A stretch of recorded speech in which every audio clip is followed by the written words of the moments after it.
नमस्कार दोस्तों, स्वागत है आपका कभी फिर आपके अपने YouTube channel ocean of knowledge में। तो दोस्तों आज हम करने जा रहे हैं इम्पोर्टेंट MCQs किस पे, इंडियन पॉलिटी पे, और करेंगे दोस्तों मिक्स का मेरे कहने से मतलब है कि आज हम क्या करेंगे, जितने भी कंसेप्ट हैं इंडियन पॉलिटी के, चाहे वो पंचायती राज सिस्टम है, चाहे वो कॉन्स्टिट्यूशन ऑफ इंडिया पे क्वेश्चन होंगे, वो हम क्या करेंगे, मिक्स करेंगे। इस बार हम क्या करेंगे, सेपरेट वीडियो नहीं बनाएंगे। ये वाली जो MCQ सीरीज़ होगी वो हम 4-5 वीडियो आपको बना देंगे जो आपके लिए बहुत ही महत्वपूर्ण होगी। तो आप सारे वीडियो आप जरूर देखें। तो ये हमारा होगा पार्ट 1 इस वीडियो का। तो अगर हमारा वीडियो आपको ये पसंद आएगा तो वीडियो को लाइक कमेंट शेयर जरूर करें। तो वीडियो को अब करते हैं शुरू बिना देरी किए हुए। Let's go.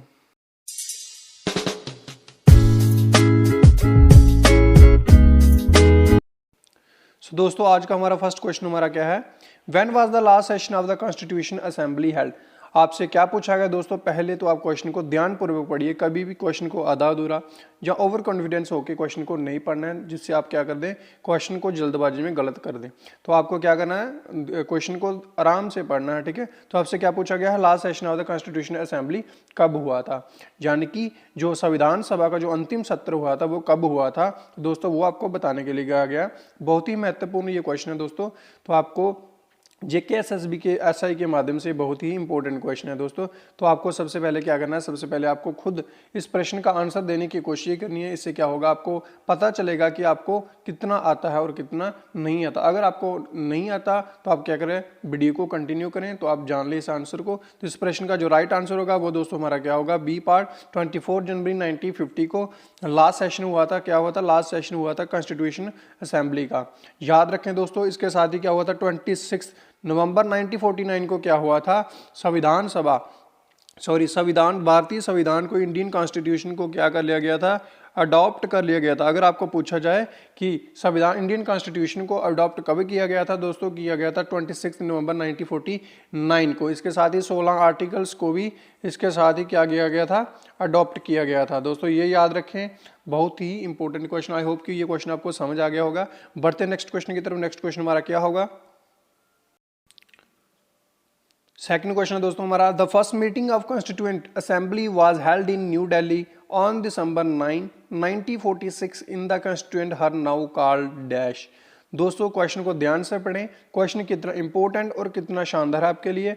यही क्वेश्चन में से आपके 2-3 क्वेश्चन आपके आंसर क्वेश्चन बनते हैं। जैसे कि अगर आपको पूछा जाए कि जो कॉन्स्टिट्यूएंट संविधान सभा की जो पहला मीटिंग हुई थी, बैठक हुई थी, वो कहाँ हुई थी, तो आप बता सकते हैं न्यू दिल्ली में हुई थी। अगर आपको पूछा जाए कब हुई थी तो आप बता सकते हैं दिसंबर 9, 1946 को हुई थी। तो अब आते हैं इस क्वेश्चन पे। इस क्वेश्चन में आपसे क्या पूछा गया है कि जब संविधान सभा की जो पहली बैठक हुई थी न्यू दिल्ली में दिसंबर 9, 1946 को, उस जगह को अब क्या कहा जाता है।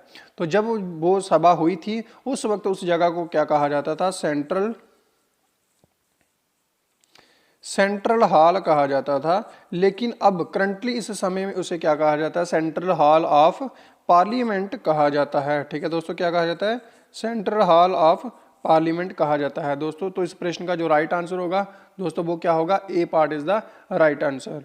सो नेक्स्ट क्वेश्चन हमारा आज का क्या होगा, तो थर्ड क्वेश्चन हमारा है, in which year Congress pass a resolution that India people will make Indian constitution without the disturbance of any external country. कितना बढ़िया क्वेश्चन है दोस्तों, और ये बहुत ही ज्यादा इंपॉर्टेंट क्वेश्चन आपका।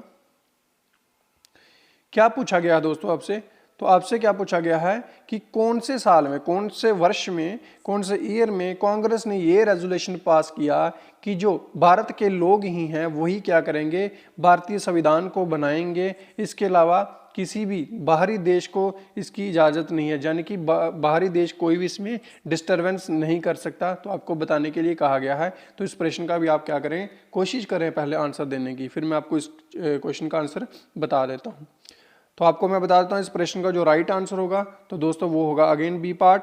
1936 में क्या हुआ था, ये रेजोल्यूशन पास किया गया था कांग्रेस के द्वारा कि जो भारतीय लोग हैं वही भारतीय संविधान को बनाएंगे बिना किसी बाहरी देश की डिस्टर्बेंस के। ठीक है दोस्तों, तो आई होप कि आपको ये चीज़ याद होगी, तो आप इस चीज़ को रट लें। 1936 वो ईयर था, ठीक है दोस्तों, जब ये रेजोल्यूशन पास किया गया था। बढ़ते हैं नेक्स्ट क्वेश्चन की तरफ। सो दोस्तों हमारा आज का फोर्थ क्वेश्चन हमारा क्या है, if any government violates the directive principle of state government will be responsible to voters was the statement of whom. दोस्तों आपसे क्या पूछा गया है, बड़ा ही इंपॉर्टेंट क्वेश्चन है ये भी आपका, कि ये स्टेटमेंट किसके द्वारा दी गई थी, जिसमें ये कहा गया है कि अगर गवर्नमेंट, स्टेट गवर्नमेंट क्या करती है, नियमों का उल्लंघन करती है, यानी कि डायरेक्टिव प्रिंसिपल का उल्लंघन करती है, तो गवर्नमेंट को सीधा उनके वोटर्स को क्या करना देना पड़ेगा, जवाबदेही देनी पड़ेगी। तो ये स्टेटमेंट किसकी थी? तो दोस्तों ये स्टेटमेंट मैं आपको बता देता हूँ किसकी है। पहले आप खुद इस प्रश्न का आंसर दें, कमेंट बॉक्स खुद करें, कमेंट बॉक्स में इसका आंसर देने की कोशिश करें। तो दोस्तों इस प्रश्न का जो राइट आंसर होगा वो क्या होगा आपका, D part is the right answer, doctor B R Ambedkar. ठीक है, डॉक्टर बी आर अंबेडकर थे जिन्होंने ये वाली स्टेटमेंट आपको दी थी। इसके साथ ही अगर आपको ये पूछा जाए कि जो डॉक्टर बी आर अंबेडकर थे, डॉक्टर भीमराव अंबेडकर थे, उनके जो समाधि स्थल है उसको क्या कहा के जाना जाता है, उसको क्या कह के जाना जाता है, तो मैं आपको बता दूं, उसको कह के जाना जाता है क्षेत्र भूमि। ठीक है दोस्तों, क्या कहा जाता है, क्षेत्र भूमि कह के उसे जाना जाता है। ये आपको याद होना चाहिए, बी आर अम्बेडकर के समाधि स्थल को किस नाम से जाना जाता है, क्षेत्र भूमि के नाम से जाना जाता है। आई होप कि आपको ये क्वेश्चन भी समझ आया होगा। नेक्स्ट क्वेश्चन हमारा क्या होगा, फिफ्थ क्वेश्चन हमारा क्या है, which amendment Delhi was designated as national capital territory, NCT. दोस्तों आपसे क्या पूछा गया है, गौर से अगेन इस क्वेश्चन को पढ़िए। तो आपसे पूछा क्या गया है कि किस अमेंडमेंट के तहत दिल्ली को क्या किया गया था, नेशनल कैपिटल टेरिटरी बनाया गया था। तो दोस्तों आपके ऑप्शन इस प्रकार है, 47th अमेंडमेंट, 50th, 69th या फिर 75th अमेंडमेंट के अंतर्गत इसको नेशनल कैपिटल टेरिटरी बनाया गया था, किसको, दिल्ली को। तो दोस्तों इस प्रश्न का भी आंसर देने की कोशिश करें। तो आपको मैं बता देता हूँ इस प्रश्न का जो राइट आंसर होगा वो क्या होगा दोस्तों, वो होगा हमारा सी पार्ट, 69th अमेंडमेंट। ठीक है दोस्तों, 69th अमेंडमेंट के दौरान ये दिल्ली को क्या बनाया गया था, नेशनल कैपिटल टेरिटरी बनाया गया था। दोस्तों ये आपको याद रहना चाहिए, बिल्कुल आपको भूलना नहीं चाहिए कौन सा अमेंडमेंट था, 69th अमेंडमेंट था। इसके साथ ही आपको बता दूं, अगर आपको पूछा जाए कि दिल्ली भारत की कैपिटल कब बनी थी, तो दोस्तों ये आपको बता देता हूँ, ये बनी थी 1911 में। ठीक है, 1911 में दिल्ली को भारत की राजधानी बनाया गया था। बढ़ते नेक्स्ट क्वेश्चन की तरफ। नेक्स्ट क्वेश्चन हमारा क्या होगा, the following has the power to change states border और इस्टेब्लिश न्यू स्टेट। दोस्तों ये इतना इंपॉर्टेंट क्वेश्चन है कि आपको मैं बता नहीं सकता, इसके रिलेटेड भी आपको क्वेश्चन आते ही आते हैं कॉम्पिटिटिव एग्जाम में। तो इसके रिलेटेड क्वेश्चन बहुत सारे आते हैं, जैसे मैं आपको और भी इसके साथ जोड़ दूंगा। आपसे क्या पूछा गया है, the following has the power to change states border और एस्टैब्लिश न्यू स्टेट। आपसे पूछा गया है कि किसके पास ये शक्ति है, कि ये पावर है कि वो किसी भी राज्य का सीमा को कम ज़्यादा कर सकता है या फिर किसी भी राज्य का नया गठन कर सकता है। ठीक है दोस्तों, तो आपके ऑप्शन है प्रेसिडेंट, सुप्रीम कोर्ट, गवर्नर और पार्लियामेंट। अगेन मैं आपको बोलूंगा, आंसर खुद देने की कोशिश करें, फिर मैं आपको बता देता हूँ।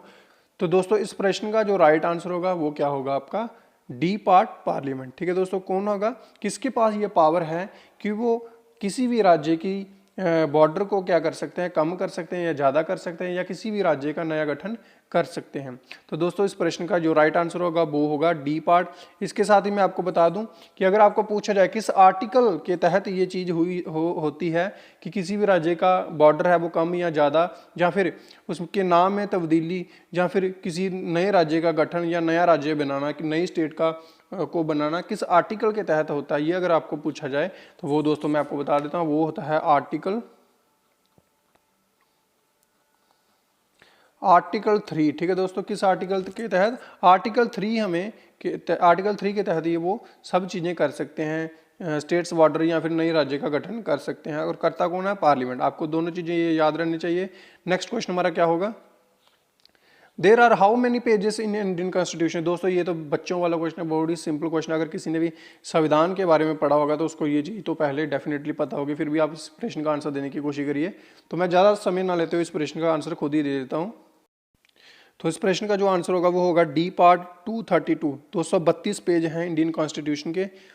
ठीक है दोस्तों, और ये इसके साथ ही मैं आपको बता दें, इंडियन कॉन्स्टिट्यूशन वो वर्ल्ड का, दुनिया का सबसे बड़ा कॉन्स्टिट्यूशन है लिखित के तौर पे, रिटन कॉन्स्टिट्यूशन है। ठीक है दोस्तों, ये भी याद रखना है। नेक्स्ट क्वेश्चन हमारा क्या होगा, according to the constitution who has executive power of union. दोस्तों ये भी बहुत ही ज़्यादा इंपॉर्टेंट है कि संविधान के अनुसार किसके पास एग्जीक्यूटिव पावर ऑफ यूनियन है, कौन है एग्जीक्यूटिव पावर ऑफ यूनियन। दोस्तों आपको बताना है अगेन, ऑप्शन इस प्रकार है president, prime minister, supreme court या फिर लोकसभा। तो दोस्तों इस प्रश्न का जो राइट आंसर होगा, इस क्वेश्चन का जो सही उत्तर होगा वो क्या होगा, वो होगा आपका ए पार्ट प्रेसिडेंट। ठीक है दोस्तों, क्या आंसर होगा, प्रेसिडेंट। ठीक है, भारत के राष्ट्रपति में ये चीजें होती है। ठीक है दोस्तों, एग्जीक्यूटिव पावर ऑफ यूनियन भारतीय संविधान के तहत आपको पूछा गया था। सो नेक्स्ट क्वेश्चन हमारा क्या होगा। सो दोस्तों 9th क्वेश्चन हमारा है Rajya Sabha was established on which date. आपसे क्या पूछा गया है, राज्यसभा का गठन कब हुआ था, यानी कि स्थापना कब की गई थी, कौन सी तारीख को। दोस्तों ये छोटा सा क्वेश्चन है लेकिन बहुत ही ज़्यादा इंपॉर्टेंट है। तो दोस्तों ऐसे क्वेश्चन आपके क्या होते हैं, एग्जाम में आ जाते हैं, जो आप क्या करते हैं, कभी कभी आपको ये क्वेश्चन आते हैं और आप क्या कर देते हैं, ओवर कॉन्फिडेंस के चक्कर में इसे पढ़ना भूल जाते हैं या छोड़ देते हैं, तो आपका ओवर कॉन्फिडेंस ही आपको क्या करता है, ले डूबता है। ठीक है दोस्तों, तो ऐसी गलती कभी नहीं करनी, चाहे आपको आता है या नहीं आता, तो आपको क्वेश्चन का रिवाइज जरूर करना है। तो इस प्रश्न का जो राइट आंसर होगा, क्वेश्चन का आंसर देने की कोशिश करिए पहले आप कमेंट बॉक्स में। तो इस प्रश्न का जो राइट आंसर होगा वो क्या होगा दोस्तों, वो होगा हमारा बी पार्ट, अप्रैल 3, 1952। क्या होगा, अप्रैल 3, 1950 को राज्यसभा का इस्टेब्लिशमेंट हुआ था। दोस्तों ये आपको याद रखना है। नेक्स्ट क्वेश्चन बढ़ते हैं अगले की तरफ। क्या होगा नेक्स्ट क्वेश्चन हमारा, to become the civilian of Jammu and Kashmir you have to live in JNK for dash.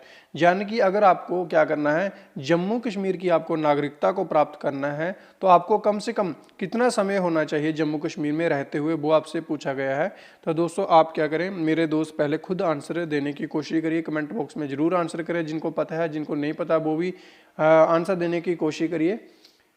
अगर आपका गलत होता है तो कोई बात नहीं, इससे आपका क्या होगा, आपका कॉन्फिडेंस बिल्ड होता है। तो आपको क्या करना है, आंसर देने की कोशिश करिए। तो इस प्रश्न का जो राइट आंसर होगा मैं आपको बता देता हूँ। इस प्रश्न का जो राइट आंसर है वो है दोस्तों इसका बी पार्ट 15 ईयर्स/7 ईयर्स। तो दोस्तों इस चीज़ का मतलब क्या है कि 15 ईयर्स 7 ईयर्स।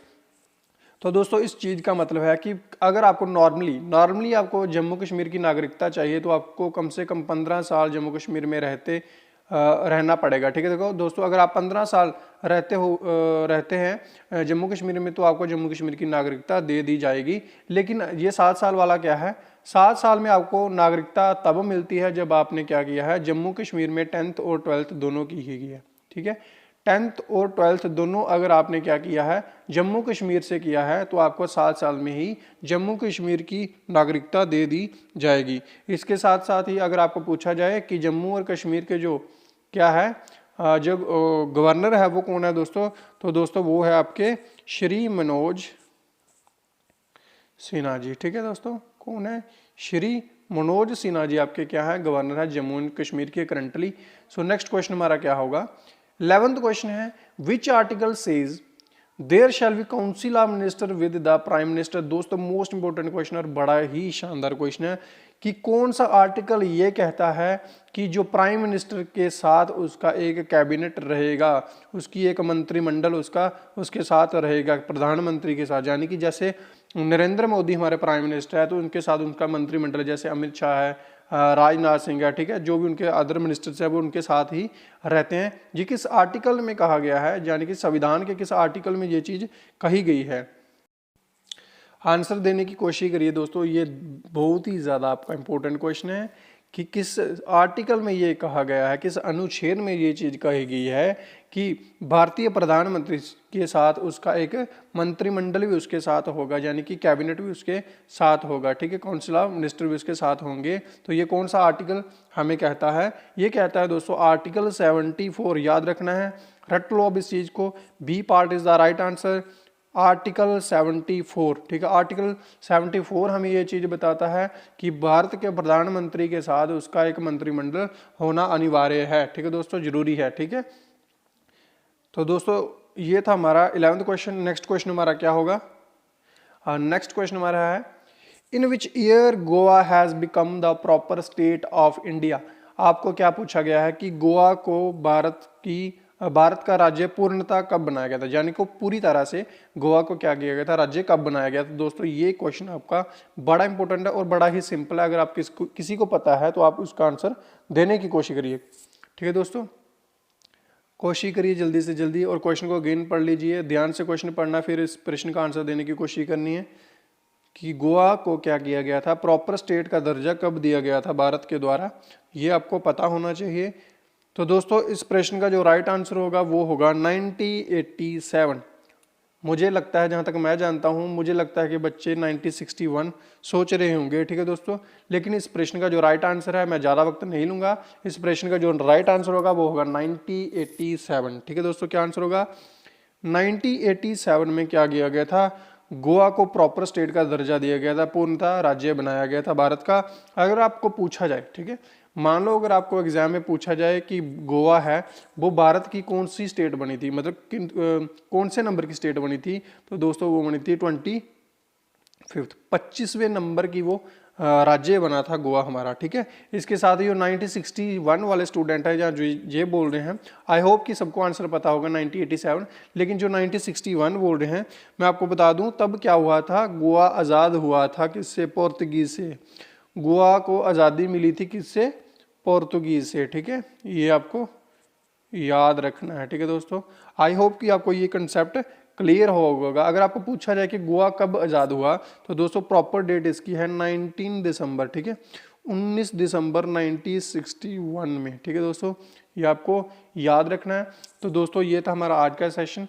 आई होप कि आपको वीडियो ये पसंद आया होगा। वीडियो को लाइक, कमेंट और शेयर जरूर करें, ठीक है दोस्तों। इससे क्या होता है, हमें और ज़्यादा मोटिवेशन मिलती है और हम आपके लिए और ज़्यादा वर्क करेंगे।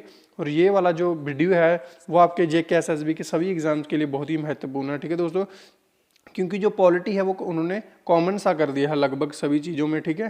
तो ये था दोस्तों आज का video. Thank you so much.